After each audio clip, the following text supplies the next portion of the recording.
हम नीट के 2026 के लिए मोस्ट एक्सपेक्टेड 10 क्वेश्चंस के बारे में आज पढ़ने जा रहे हैं, जिसके अंदर मैं आपको दिखाऊंगा 10 बायोलॉजी के मोस्ट ऐसे क्वेश्चंस जिसके आने के चांसेस बहुत ज्यादा। चलिए हम क्वेश्चन को शुरू करते हैं। देखिए हमारे पास पहला क्वेश्चन लिखा है, द सिक्रेशन ऑफ FSH मतलब follicle stimulating hormone and LH luteinizing hormone increase gradually. ये ग्रेजुअली इंक्रीज होते हैं during the follicular phase. Reason हमारा देख लेते हैं। Both luteinizing hormone and FSH attain a peak level in the middle of cycle. इधर हिंदी में भी लिखा है, प्रास्था के दौरान FSH और LH का स्तर धीरे धीरे बढ़ता है। मासिक चक्र के माध्यम में LH और FSH दोनों उच्च हो जाती हैं। आप हिंदी में देख लेना, मैं आपको बता देता हूँ एक बार। ये कह रहा है कि FSH एंड LH का ग्रेजुअली इंक्रीज होता है फोलिकुलर फेज के अंदर। ये हमारा बिल्कुल करेक्ट है। रीजन देख लेते हैं, both LH and FSH attain a peak level in the middle of cycle. देखिए ये बिल्कुल आप ऐसे समझिए, मैं आपको एक एग्जांपल बताता हूँ बाहर की दुनिया का। जैसे कि हम जब मॉर्निंग से देखते हैं और लंच तक हम क्या देखते हैं, यानी कि आफ्टरनून तक हम देखते हैं कि टेम्परेचर ग्रेजुअली बढ़ता रहता है। एक बात हो गई, बिल्कुल करेक्ट बात है, कोई दिक्कत नहीं। लेकिन आफ्टरनून के अंदर क्या होता है, बिल्कुल पीक लेवल होता है किसका, टेम्परेचर का। तो ये जो पीक लेवल है टेम्परेचर का, ये आप क्या कर रहे हो, नोटिस कर रहे हो, ऑब्जर्व कर रहे हो। इससे इसका कोई रिलेशन नहीं है कि ये अगर मॉर्निंग से लेकर लंच तक बढ़ रहा है तो इस वजह से हमारा पीक लेवल हो गया। नहीं, ये एक आपने ऑब्जर्वेशन किया। इसी तरीके से इसके अंदर भी follicular and FSH and LH जो है वो बढ़ रहा है ग्रेजुअली। लेकिन एक मिडिल ऑफ द पीक ये आके सेंटर में आने के बाद में क्या हो गया, इसका बहुत ज्यादा हो गया। तो ये कोई इसकी वजह से नहीं है, कोई इसका रीजन नहीं है। इसलिए both assertion reason are correct but reason is not correct with the explanation. तो इसका आंसर कौन सा हो जाएगा, सेकंड इसका आंसर हो जाएगा। चलिए क्वेश्चन नंबर दूसरे की तरफ चलते हैं। इसमें देख लेते हैं क्या कह रहा है। Monkey, gorilla and Gibbons. देखिए अगर हम बात करते हैं मंकी, गोरिल्ला एंड गिबन्स की, ये बोल रहा है ऑर्डर और क्लास के बारे में। तो मंकी, गोरिल्ला और गिबन के पास, तीनों के पास ही क्या होता है, तीनों के पास ही मिल्क प्रोड्यूस करते हैं। क्या करते हैं, मिल्क को प्रोड्यूस करते हैं। इनके पास हेयर भी प्रेजेंट होते हैं, प्रेजेंट हेयर। और इनके पास क्या होता है, ये वार्म ब्लडेड भी होते हैं। ठीक है, तो तीनों के तीनों ही सेटिस्फाई कर रहे हैं इनकी किसको, ये सेटिस्फाई कर रहे हैं मैमल्स को। किसको, मैमल्स को। और मैमल्स हमारा किसके अंदर आता है, क्लास के अंदर आता है। तो क्लास मैमल्स किसके अंदर हो गया, ये मंकी, गोरिल्ला एंड गिबन्स किसके अंदर आ गई, मैमल्स के अंदर। तो क्लास इधर देख लेते हैं, यहाँ पर क्लास दिखा रखा है मैमलिया। तो यानी कि इसका आंसर कौन सा हो जाएगा, आंसर सेकंड हो जाएगा। देखो इसके अंदर हमने क्या देखा कि क्लास यहाँ पर भी नहीं है, यहाँ पर भी नहीं, यहाँ पर नहीं। हमने सिर्फ एलिमिनेट करने के बाद ही इसका आंसर निकाल दिया। तो हम एलिमिनेशन मेथड से भी आंसर को निकाल सकते हैं। चलिए हम आगे चलते हैं, नेक्स्ट क्वेश्चन देखते हैं। Inflammation of the joints. ये बात कर रहा है कि जॉइंट्स के inflammation due to accumulation of uric acid के क्रिस्टल। जब यूरिक एसिड के क्रिस्टल जमा होने लग जाते हैं, छोटे छोटे से क्रिस्टल्स जमा होने लग जाते हैं, तो उसकी वजह से जो बीमारी बनती है उसे बोलते हैं गाउट। ठीक है, अब हम इसमें हमने देखा बिल्कुल सही एक्सप्लेनेशन दिया है, इसमें कोई दिक्कत नहीं। अब हम स्टेटमेंट सेकंड देख लेते हैं। Rapid spasm in muscles due to calcium ion. Calcium ion की वजह से रैपिड क्या हो जाता है, स्पाज्म हो जाता है in body fluid is called muscular dystrophy. इसने बोला ठीक बात है, रैपिड स्पाज्म हो जाता है। हम बिल्कुल करेक्ट मान रहे हैं कि कैल्शियम के एक्यूमुलेशन की वजह से जब ये कम होने लग जाता है तो रैपिड स्पाज्म होना शुरू हो जाता है और उसको बोल देते हैं रैपिड स्पाज्म। बट लेकिन अगर हम मस्कुलर डिस्ट्रोफी की बात करते हैं तो ये एक जेनेटिक डिसऑर्डर, ये एक जेनेटिक डिसऑर्डर है। तो ये हमारा आंसर नहीं होने वाला है। तो हमारा आंसर कौन सा हो जाएगा, फर्स्ट हमारा सही है, इसमें भी है, इसमें भी है। तो हमारे पास सिर्फ थर्ड आंसर आ जाएगा, क्योंकि हमारे पास सिर्फ एक ही करेक्ट आंसर आया था स्टेटमेंट वन का। चलिए अगले क्वेश्चन की तरफ चलते हैं। Which one of the following are the correct about ECORI के लिए हमारा कौन सा करेक्ट है। देखिए इसके अंदर क्या दिखा रखा है, इसको हम बोलते हैं रेस्ट्रिक्शन एंडोन्यूक्लियस। क्या बोलते हैं, रेस्ट्रिक्शन एंडोन्यूक्लियस बोलते हैं ECORI को। ठीक है, ECORI एक रेस्ट्रिक्शन एंडोन्यूक्लियस एंजाइम है। ये क्या होता है, ये एक एंजाइम होता है जो क्या करता है, डीएनए को कट करता है, डीएनए को कट करवाता है। यानी कि डीएनए को कट करने वाला जो एंजाइम है उसे बोलते हैं रेस्ट्रिक्शन एंडोन्यूक्लियस, रेस्ट्रिक्शन एंडोन्यूक्लियस। ठीक है, अब एंडोन्यूक्लियस का मतलब होता है कि ये डीएनए को बीच से कट करता है, डीएनए को बीच से कट करता है। और ऐसा ही एक इसका भैया और होता है जिसे बोलते हैं क्या, एक्सोन्यूक्लियस, जो क्या करता है, डीएनए को एंड से कट करता है। ठीक है, अब इसके अंदर एक क्या होता है, एक सीक्वेंस होता है जिसे बोलते हैं पैलिंड्रोमिक सीक्वेंस। क्या होता है, पैलिंड्रोमिक सीक्वेंस। इस सीक्वेंस के अंदर क्या होता है, GAATCC, यानी कि 5 प्राइम टू 3 प्राइम। इसी तरीके से इसका अपोजिट होता है 3 प्राइम टू 5 प्राइम। यहाँ क्या आ जाएगा,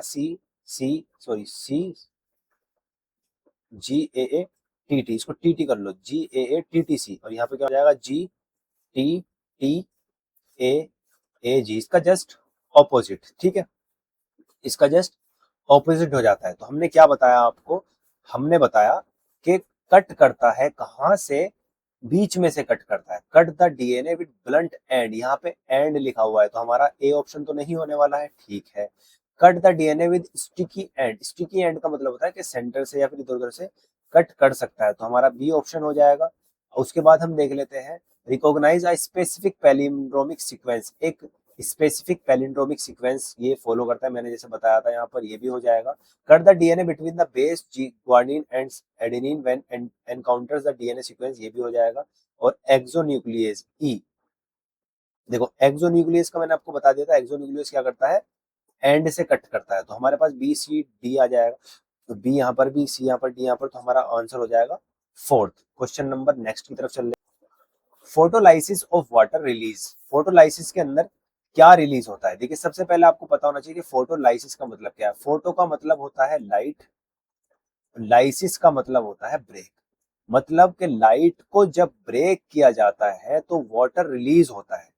जब लाइट को ब्रेक किया जाता है तो वाटर रिलीज होता है, क्या क्या मिलता है, ये पूछना चाह रहे हैं। ठीक है, तो सनलाइट की हेल्प से वाटर को तोड़ा जाता है, पहले तो आपको ये पता होना चाहिए, सनलाइट की हेल्प से वाटर को ब्रेक किया जाता है।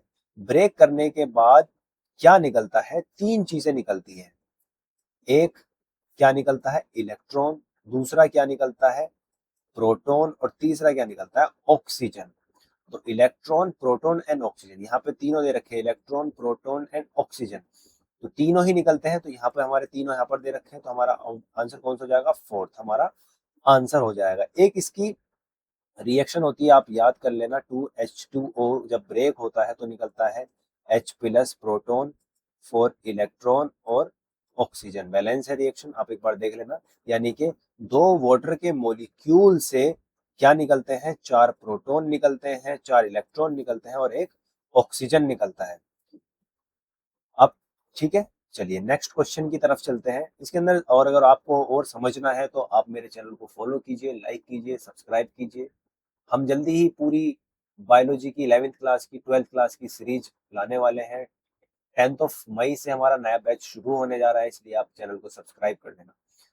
नेक्स्ट क्वेश्चन दे रखा है, animal never feeds on Calotropis. Animals कभी भी कैलोट्रोपिस के ऊपर, कैलोट्रोपिस को नहीं खाते हैं, because produce poisonous cardiac ग्लाइकोसाइटिक in the body predator which is correct about this. तो ये कहना चाह रहा है कि वो क्यों नहीं खाते हैं कभी भी, क्योंकि वो मॉर्फोलॉजिकल डिफेंस, उनके पास कुछ ऐसा होता है जो बाहर से बचाता है। नहीं भाई, बाहर से उसके पास ऐसा कुछ भी नहीं होता है।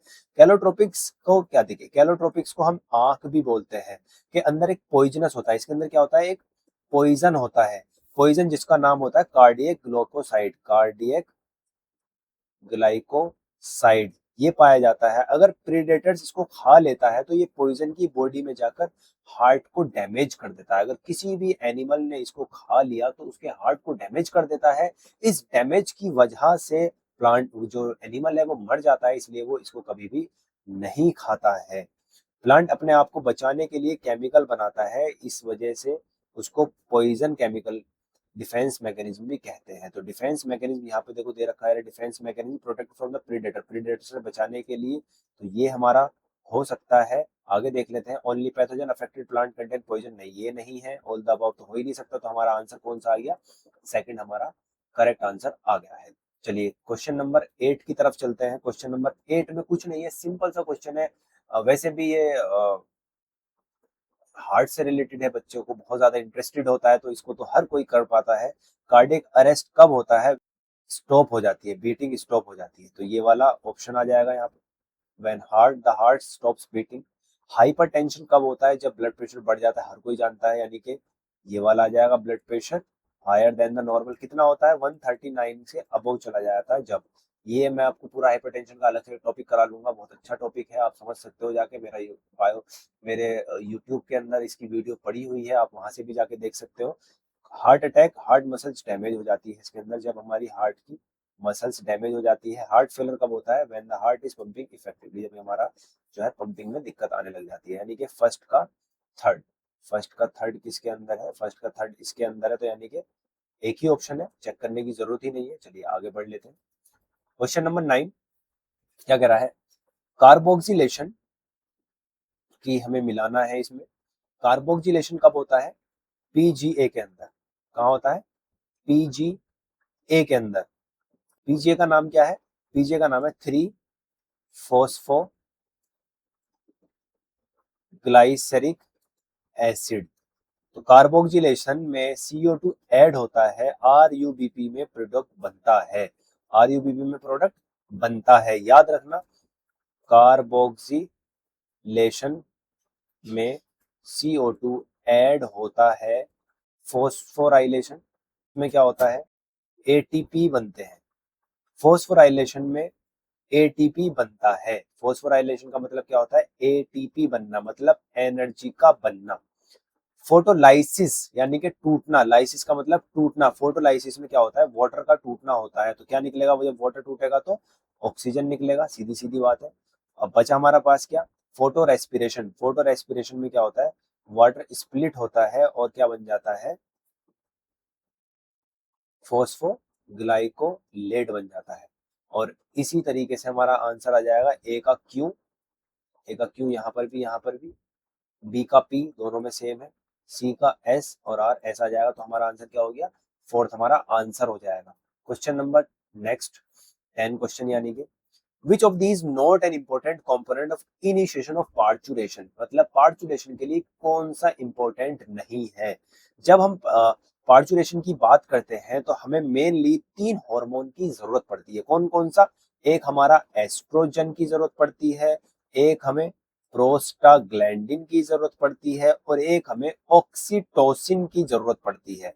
तो हम देख लेते हैं।